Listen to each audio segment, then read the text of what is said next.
suis cofondateur de l'association Emagic, qui est une association de Massy de défense de l'environnement, qui a mis au cœur de son projet la défense de la biodiversité en ville. Donc c'est une association qui organise des chantiers participatifs de plantation de haies mélangées, des haies bocagères composées d'arbres et d'arbustes d'essence locale, qui visent en fait à recréer de petits écosystèmes en ville qui vont être accueillants pour la biodiversité.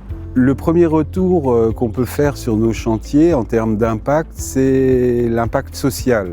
Le caractère participatif des chantiers est pour nous fondamental. Il s'agit de faire descendre les habitants de leurs immeubles et de leur donner l'occasion de mettre la main à la pâte. Un deuxième impact qu'on commence à mesurer, qui est un changement au niveau du paysage. Alors du micro-paysage, évidemment, nos spots de plantation sont en général petits, mais on voit apparaître dans les villes où on plante des petits espaces qui sont différents des espaces verts habituels, comme je le disais, qui sont ensauvagés et qui, en principe, doivent accueillir une biodiversité qui est bien supérieure à celle qu'on a l'habitude de trouver en ville. Emagic ne jardine pas.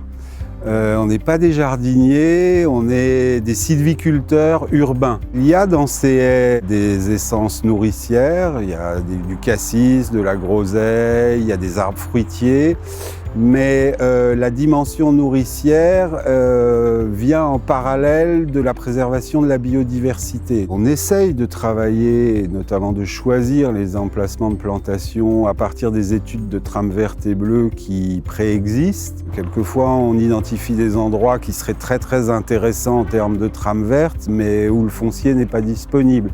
Donc il y a toujours un compromis à trouver. Si on plante pour la biodiversité, il faut commencer à se renseigner sur les problématiques de trames vertes aux endroits où on travaille.